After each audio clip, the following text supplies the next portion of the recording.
बृहत वाङ्मय में कहा गया है,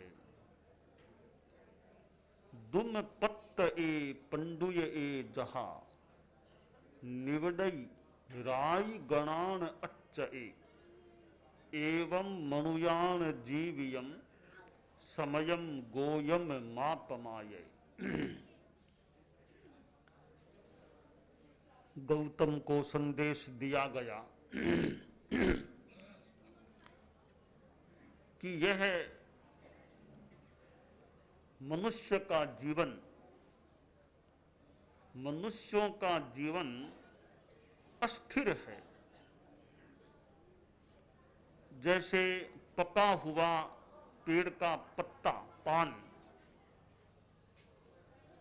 रात्रियां बीतने पर गिर जाता है, इसी प्रकार मनुष्यों का जीवन कब समाप्ति को प्राप्त हो जाए, कई बार पहले कोई जानकारी भी नहीं मिलती है। इसलिए करना यह चाहिए कि जागरूकता रखो और प्रमाद मत करो समय मात्र भी। हमारे जीवन में समय का बड़ा महत्व है। संस्कृत में कहा गया, मा वृथा समया कृथः, समय को व्यर्थ मत जाने दो। अपनी गति से समय बीतता है, इसका बीतना तो रोका नहीं जा सकता। कोई पानी के प्रवाह को तो आदमी रोक भी दे, प्रयास करके पानी के नाले को, प्रवाह को रोका जा सकता है, पर समय के प्रवाह को रोकना असंभव है। चक्की चली यह काल की कोई रोक ना सकियो, इस काल की चक्की को कोई रोक नहीं सका। तो समय को रोकना संभव नहीं, पर समय का उपयोग बढ़िया करें, इस पर ध्यान दिया जा सकता है। आदमी का समय सामान्य कार्यों में बीत सकता है, जघन्य कार्यों में जा सकता है और उत्तम कार्यों में भी बीत सकता है। जो आदमी समय का घटिया उपयोग करता है वह दुनिया का घटिया आदमी है। जो समय का बढ़िया उपयोग करता है वह दुनिया का बढ़िया आदमी होता है। संस्कृत में कहा गया, काव्य शास्त्र विनोदेने कालो गच्छति धीमताम व्यसनेन तु मूर्खानाम निद्रया कलहेनवा। बुद्धिमान लोगों का समय काव्य की चर्चा के विनोद से या शास्त्र विनोद से व्यतीत होता है, या और भी अच्छा आदमी अच्छा काम कर सकता है। मूर्ख लोग हैं, उनका समय व्यसन में, शराब पी के पड़ जाओ, लेट जाओ, गुटखा खाते रहो बार बार, और दुर्व्यसनों में आदमी चला जाए, जुए में चला जाए। 7 व्यसन बताए गए हैं।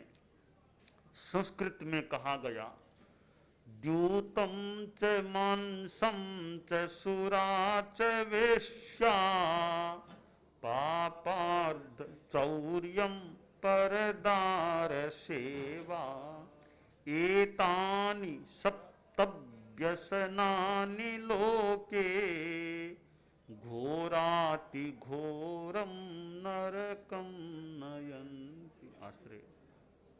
जुआ व्यसन है, मांस भक्षण व्यसन 2, मदिरा पान व्यसन 3, वेश्यागमन व्यसन 4, शिकार व्यसन 5, चोरी व्यसन 6, परस्त्री गमन 7। ये 7 व्यसन बताए गए हैं जो दुर्गति में ले जाने वाले होते हैं।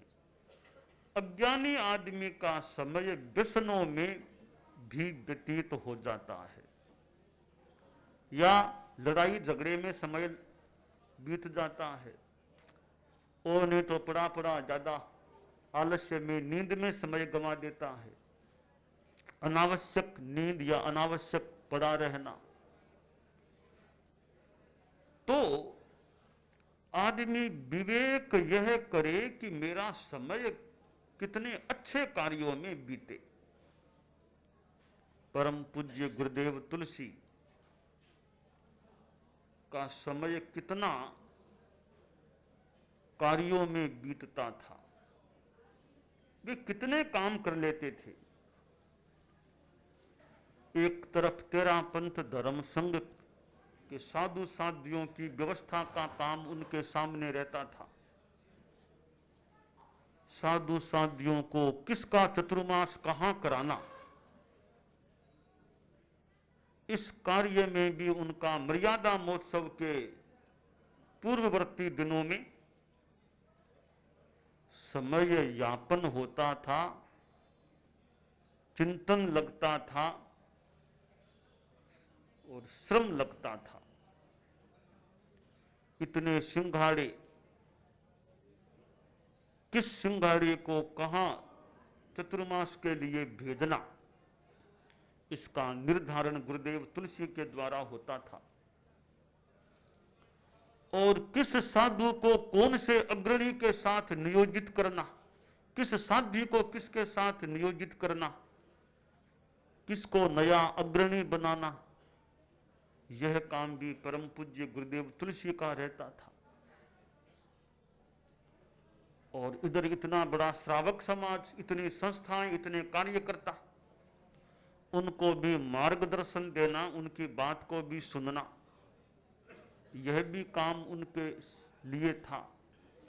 और मर्यादा महोत्सव में साधु साध्वियों की भीड़ इकट्ठा, यानी इतना समुदाय इकट्ठा होता, तो साधु साध्वियों से पूछताछ करना, परीक्षा करना, यह भी एक अच्छा महत्वपूर्ण काम था। और फिर साधु साध्वियों के लिखित वार्षिक विवरण आते, उन पर भी ध्यान देना, प्रायश्चित भी देना।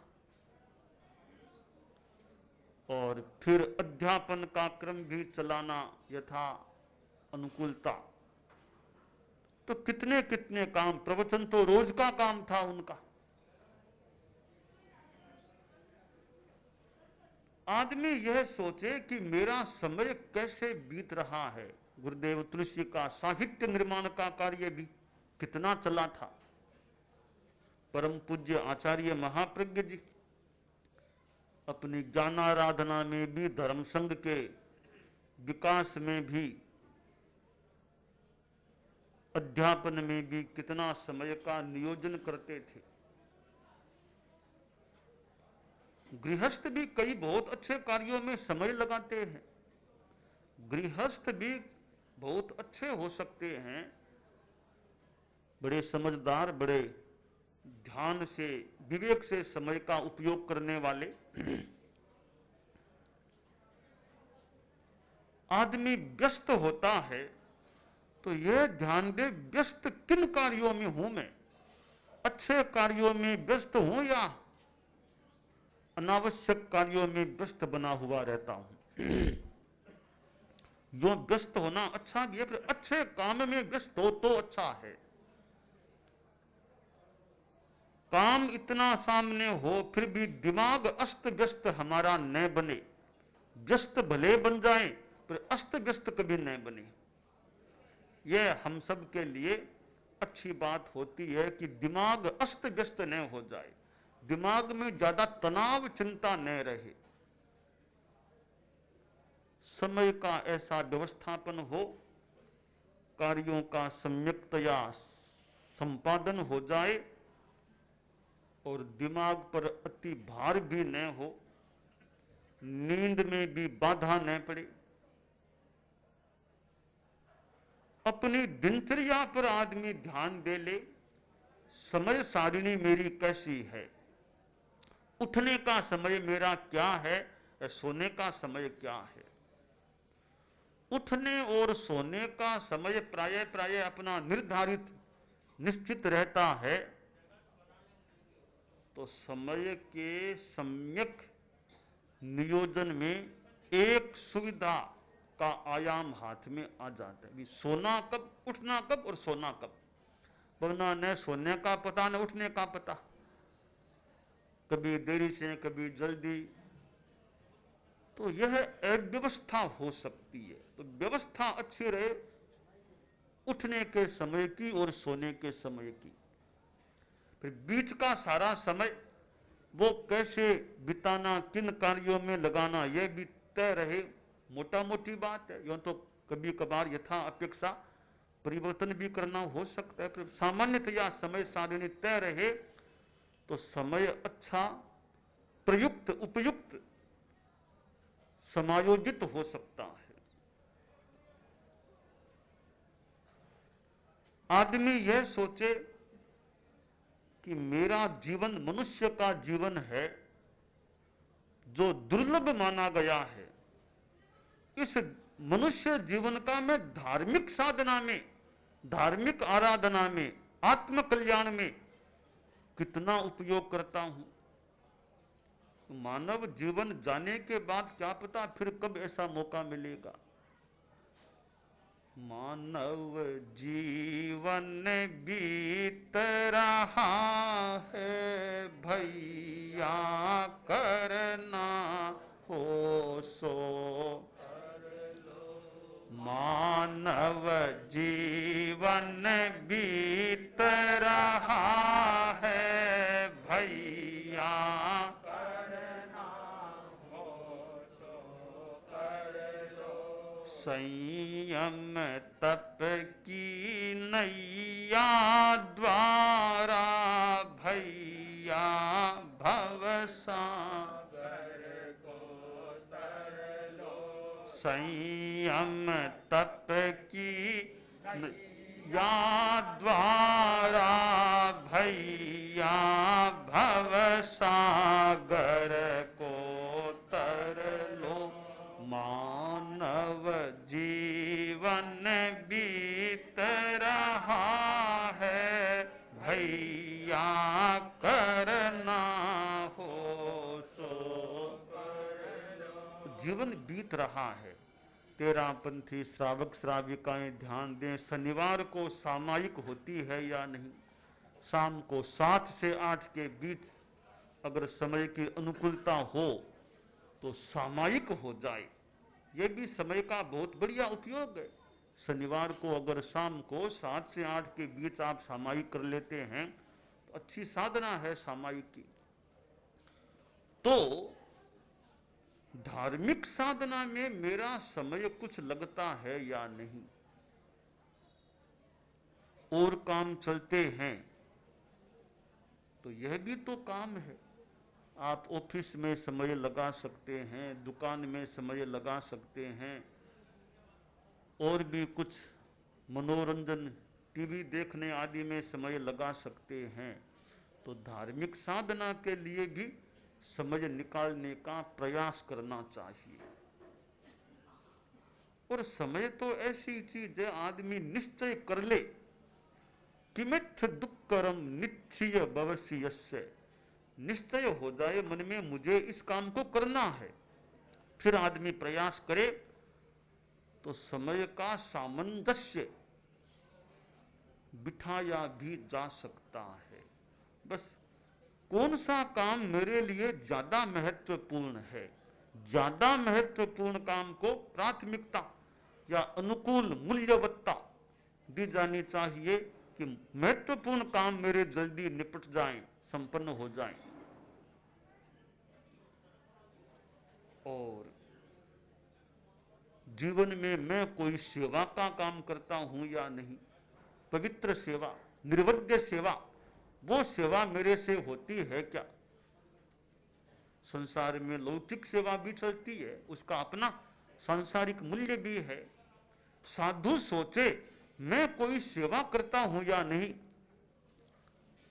मेरे द्वारा साधु संघ की सेवा हो रही है या नहीं, मेरे द्वारा गृहस्थों की कोई सेवा हो रही है या नहीं, मैं गृहस्थों को साधना में कुछ आध्यात्मिक सहयोग दे रहा हूं या नहीं, उन्हें कोई शास्त्र की बात, तत्व की बात, ज्ञान की बात बताता हूं या नहीं, किस रूप में मैं अपने जीवन में सेवा कर सकूं। सेवा करने वाला मेवा प्राप्त करता है, सेवा बिन मेवा, यानी सेवा जो करता है उसको मेवा जरूर मिलता है, सेवा व्यर्थ नहीं जाती है, देर भले अंधेर नहीं है। सेवा जो करता है कभी न कभी उसका अच्छा फल भी जरूर मिलेगा, ऐसा मानकर चलना चाहिए।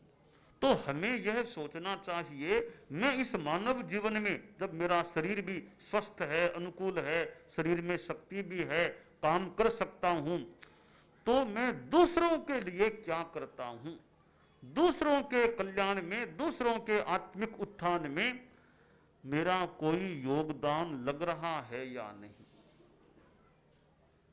दूसरों की सेवा करने से सुख की प्राप्ति हो सकती है, तो दूसरों को दुख देगा, इसका मतलब वह खुद के लिए दुख तैयार करता है। दूसरों को शांति देगा, दूसरों को चित्त समाधि देगा, दूसरों की आत्मिक आध्यात्मिक सेवा करेगा, वह व्यक्ति खुद के लिए मानो शांति सुख की भूमिका तैयार कर रहा है। तो दूसरों की सेवा का रुझान भी हमारा रहना चाहिए। और कष्ट मेरे द्वारा व्यर्थ किसी को न हो जाए। सेवा तो कितनी कर सकूं, दूसरों को तकलीफ तो न दूं बिना मतलब। तकलीफ आदमी वाणी से भी दूसरों को दे सकता है, ऐसी वैसी बातें बोलता है कि दूसरों को मानसिक प्रताड़ना हो सकती है। कि मेरे द्वारा न वाणी से दूसरों को कष्ट पड़े, न मैं शरीर से दूसरों को तकलीफ दूं, मन में भी किसी को दुख देने का विचार भी न करूं।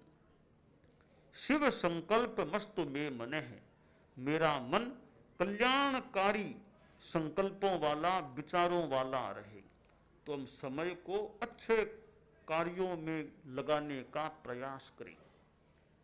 वो हलवाई था, आगे तो वो दुकान थी, वो मिठाइयाँ बनती थी, पीछे वो साथ में मकान था। कई जगह देखेंगे आगे दुकान पीछे साथ में मकान, ऐसा मिल जाएगा आपको यहाँ। तो वो हलवाई था, तो मिठाइयाँ और वो खाद्य पदार्थ बनाता था। एक दिन उसकी घरवाली आई कि 11 बज गए हैं, रसोई बन गई है, पहले खाना खा लो, बाद में और काम कर लेना। नहीं नहीं, मेरे बहुत काम है, बहुत व्यस्त हूँ, बहुत व्यस्त हूँ, तुम्हें क्या पता, इतना काम मेरे सामने है। कहा भी ठीक है, काम थोड़ा बाद में कर लेना, अब खाना फिर ठंडा हो जाएगा, पहले खा लो, बाद में फिर जाके काम निपटा लेना। नहीं नहीं, क्या बताऊं, मुझे आज मरने की फुर्सत नहीं है, इतना काम मेरे सामने है। वह औरत बोली कि वो भी थोड़ी मूड में आ गई थी। कहा देखो, मरो तो पहले मुझे बता देना, मुझे भी रोने की फुर्सत नहीं है आज, मेरी बहुत काम है। तो फुर्सत तो ठीक है, आदमी ध्यान देकर अच्छे कार्य के लिए समय निकाले तो वह एक अच्छा काम हो सकता है।